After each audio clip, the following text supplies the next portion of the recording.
বাংলাদেশের সমস্ত আলেমদের সাথে বেয়াদবি করছে।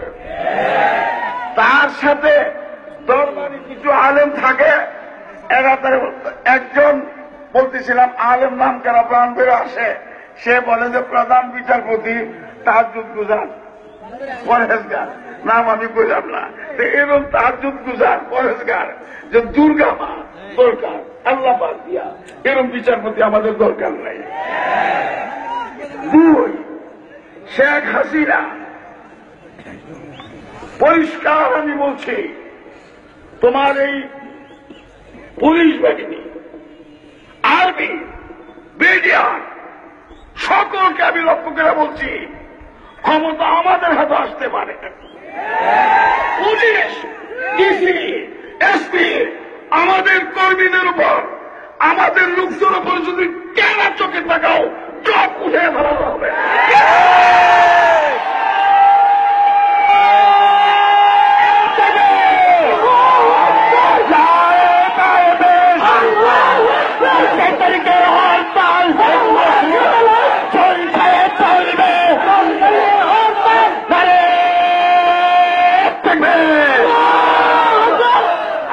স্লোগান দিলে আমার কথাগুলি শেখ হাসিনা প্রশাসনের শোনা দরকার। তোমরা স্লোগান দিলে তুমি বুঝবে না, একবারে স্লোগান দিও শেষে, এখন আর দিও না। কাজে আমি প্রশাসনকে বলছি, এবার আমরা শুধু কোরআন রক্ষার আন্দোলনে নামি নাই, আলেমদের ক্ষমতা বসাইবার আন্দোলন রাখছি। তোমরা ক্ষমতার অযোগ্য, স্কুল কলেজ ভার্সিটিতে বইয়া শিল্পী শিখো, গান গাও, কবিতা গাও, ইঞ্জিনিয়ার হও, ডাক্তার হও, আপত্তি নাই, কিন্তু রাষ্ট্র পরিচালনা করতে মাদ্রাসায় পড়া দরকার। মাদ্রাসা পড়া ছাড়া রাষ্ট্র পরিচালিত হবে না, হবে না, হবে না। আমার পরিষ্কার কথা, আলেমুল হক রাষ্ট্র চালাবে, তাদের বাদ দিয়ে আর তোমাদের রাষ্ট্র চালাইতে দেওয়া হবে না, হবে না, হবে না কারো কাছে। এই জন্য আমি প্রশাসনকে বলছি, এনএসটির চিন্তা বাদ দাও, গুলির চিন্তা বাদ দাও। আমি ক্ষমতায় আসতে পারি, আমার দল ক্ষমতায় আসতে পারে, আলেমরা ক্ষমতা আসতে পারে, তখন আমাদের আন্দোলন তোমাদের চাকরি করতে হবে। আমরা নাম লিস্টি করতেছি, চিহ্নিত করতেছি, ভিডিও করতেছি, তারা আমাদের বিরুদ্ধে হাতে দাও। ব্রাহ্মণবাড়িয়া ডিসি স্পিকারই বলছি, খবরদার। তোমরা কোট দেখলে আর চুল দেখলে, আপনি দেখলেই সালাম দাও, টুপি দেখলে সালাম দিতে হবে। একটা কর্মীকে উপর যদি হাত উঠাও, অ্যারেস্ট করা, পুরো ব্রাহ্মণবাড়ি অচল করে দেওয়া হবে।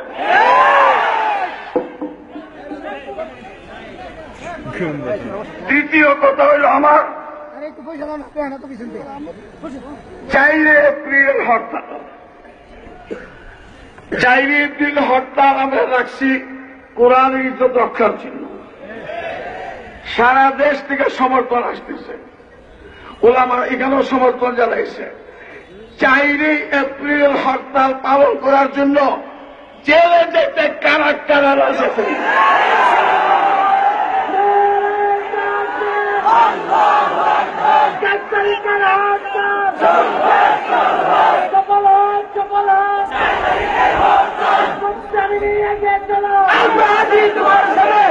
তোমার ভয় নাই,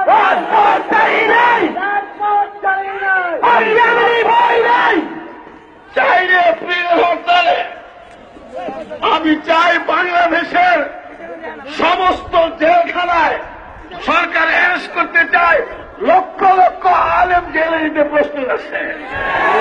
4 এপ্রিলের হরতাল সফল করার জন্য আমি ফাঁসির মঞ্চে যাইতে রাজি আছি।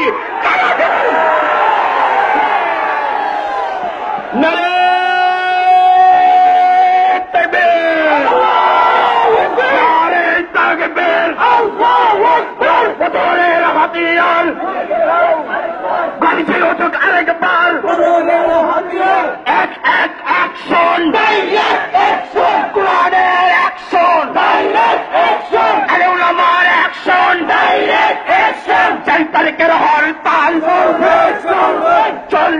চলবে, 5 তারিখের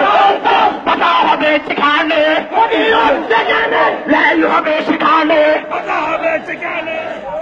আমি পরে বলছি 4 তারিখের হরতালে বাধা দিলে লাগাতার হরতাল দেখা হবে।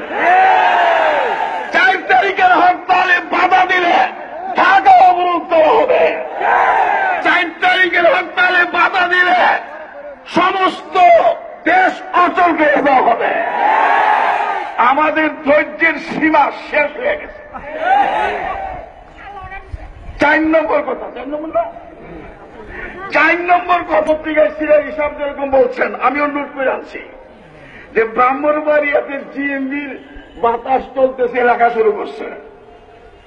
মনে রেখো, এই অপবাদ দিয়া, জঙ্গিবাদ অপবাদ, মৌলবাদ অপবাদ দিয়া দিয়া এই জুজুমুনির বই দেখে কোরআনে হাত দিচ্ছ। এই যে 2 বছর জুজুমুনি জঙ্গিবাদ মৌলবাদ এখন বুঝে আসছে আসলে শেখ হাসিনা কোরআনে হাত দিবে, তো এই জন্য আগে ভয় দেখাইছে। সব ভয় কেটে গেছে, জিএমপির ভয় কেটে গেছে। এখানে জিএমপি নাই, এখানে মৌলবাদ নাই, এখানে জঙ্গিবাদ নাই, এখানে কোরআনে আসে গেছে। কোরআনে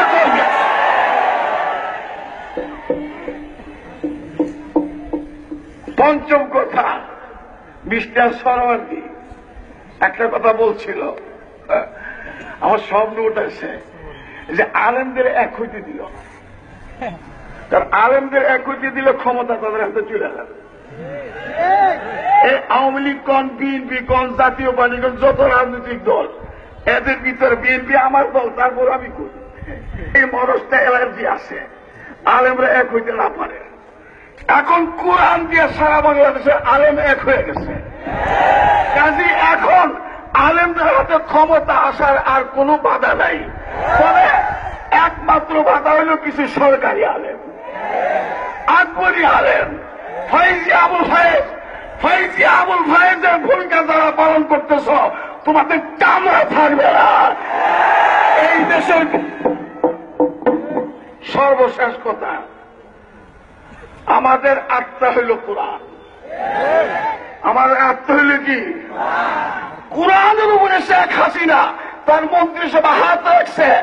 আত্মা না থাকলে মানুষ থাকে না, কোরআন না থাকলে বাংলাদেশ থাকবে না। কোরআনকে রক্ষার জন্য কারা কারা আত্মা দেওয়ার প্রস্তুত?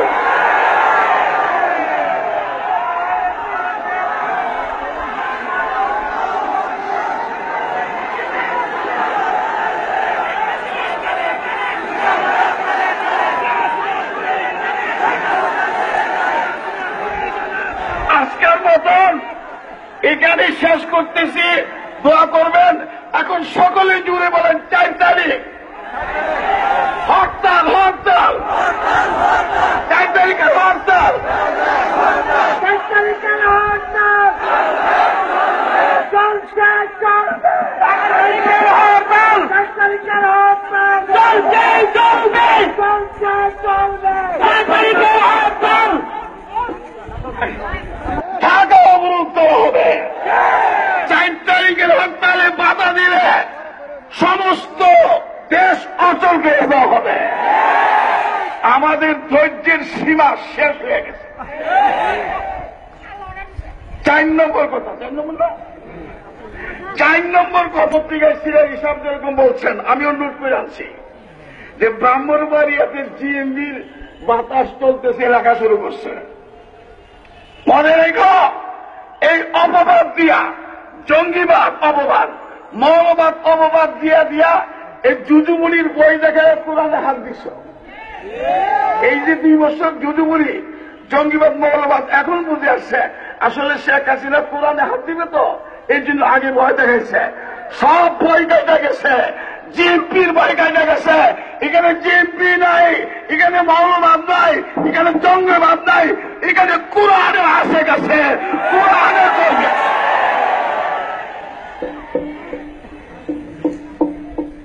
পঞ্চম কথা, মিস্টার সরওয়ার্দী একটা কথা বলছিল, আমার স্বপ্ন উঠেছে যে আলেমদের এক হইতে দিল, কারণ আলেমদের এক হইতে আমনিস্টি করতেছি, চিহ্নিত করতেছি, ভিডিও করতেছি, কারা আমাদের বিরুদ্ধে হাতে নাও।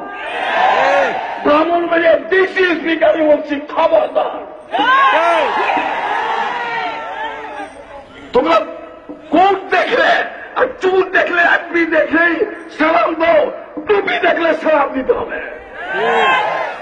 একটা কর্মীকে উপর যদি হাত উঠাও, অ্যারেস্ট করা, পুরো ব্রাহ্মণ বানিয়ে অচল করে দেওয়া হবে।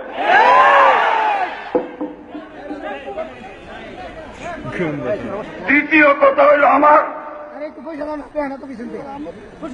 4 এপ্রিল হরতাল। 4 এপ্রিল হরতাল আমরা রাখছি কোরআনের ইজ্জত রক্ষার জন্য। সারা দেশ থেকে সমর্থন আসতেছে, ওলামা এখানেও সমর্থন জানাইছে। 4 এপ্রিল হরতাল পালন করার জন্য জেলে যেতে কারা কারা আছে?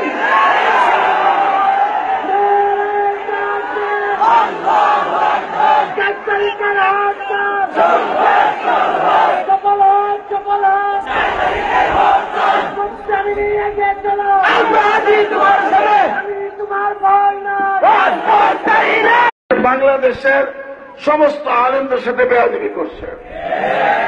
তার সাথে দরবারি কিছু আলেম থাকে, এরা একজন বলতেছিলাম আলেম নাম কেন প্রাণ বেরো আসে, সে বলে যে প্রধান বিচারপতি তাহাজ্জুদ গুজার পরেজগার, নাম আমি বললাম না। এরকম তাহাজ্জুদ গুজার পরেজগার যে দুর্গা মা দরকার, আল্লাহ বাদ দিয়া এরকম বিচারপতি আমাদের দরকার নাই। 2, শেখ হাসিনা, পরিষ্কার আমি বলছি, তোমার এই পুলিশ বাহিনী, আর্মি, বিডিআর সকলকে আমি লক্ষ্য করে বলছি, ক্ষমতা আমাদের হাতে আসতে পারে। পুলিশ, ডিসি, এসপি আমাদের কর্মীদের উপর, আমাদের লোকদের উপর যদি কেনা চোখে তাকাও, চোখ উঠে ধরানো হবে।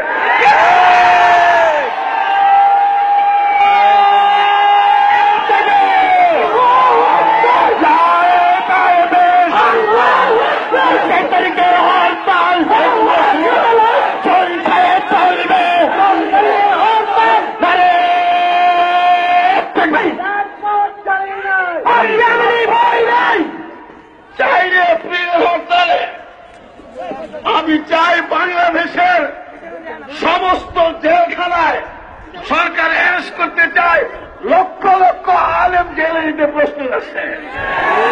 4 এপ্রিলের হরতাল সফল করার জন্য আমি ফাঁসির মঞ্চে যাইতে রাজি আছি। আরেকবার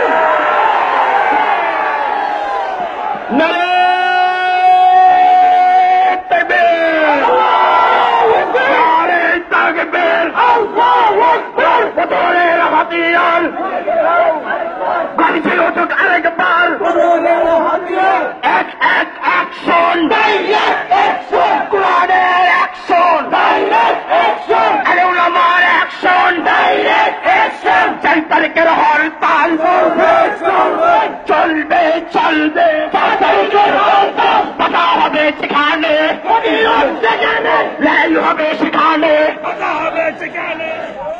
আমি পরে বলছি, 4 তারিখের হরতালে বাধা দিলে লাগাতার হরতাল দেখা হবে। 4 তারিখের হরতালে বাধা দিলে, আরে তোমরা স্লোগান দিলে আমার কথাগুলি শেখ হাসিনা প্রশাসনের শোনা দরকার।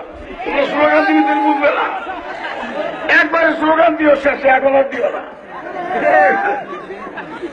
কাজে আমি প্রশাসনকে বলছি, এবার আমরা শুধু কোরআন রক্ষার আন্দোলনে নামি নাই, আলেমদের ক্ষমতা বসাইবার আন্দোলন রাখছি। তোমরা ক্ষমতার অযোগ্য, স্কুল কলেজ ভার্সিটিতে বইয়া শিল্পী শিখো, গান গাও, কবিতা গাও, ইঞ্জিনিয়ার হও, ডাক্তার হও, আপত্তি নাই, কিন্তু রাষ্ট্র পরিচালনা করতে মাদ্রাসায় পড়া দরকার। মাদ্রাসা পড়া ছাড়া রাষ্ট্র পরিচালিত হবে না, হবে না, হবে না। আমার পরিষ্কার কথা, আলেমুল আমা রাষ্ট্র চালাবে, তাদের বাদ দিয়ে আর তোমাদের রাষ্ট্র চালাইতে দেওয়া হবে না, হবে না, হবে না। কারো কাছে এই জন্য আমি প্রশাসনকে বলছি, এলএসটির চিন্তা বাদ দাও, গুলির চিন্তা বাদ দাও, আমি ক্ষমতায় আসতে পারি, আমার দল ক্ষমতায় আসতে পারে, আলেমরা ক্ষমতা আসতে পারে, তখন